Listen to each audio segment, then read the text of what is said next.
С начала 2025 года в Государственной инспекции по маломерным судам МЧС Абхазии зарегистрировано 13 происшествий на водных бассейнах Республики Абхазия. 7 человек погибли, 6 человек удалось спасти.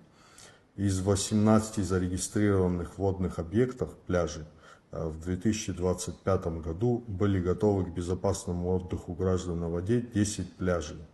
В основном это пляжи, которые находятся в аренде администрации городов и районов. Если брать городские пляжи, хочу подчеркнуть, что готовы были пляжи поселка Гудзера и частично город Сухум.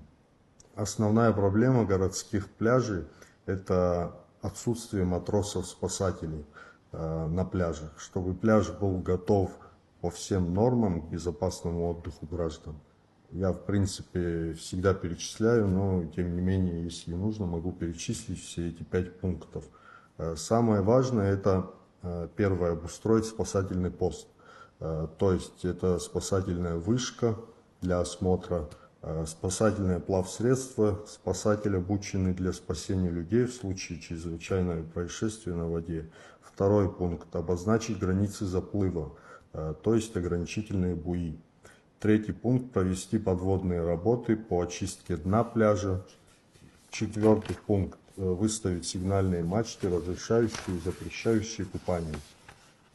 Пятый пункт – обозначить технические зоны для маломерных судов.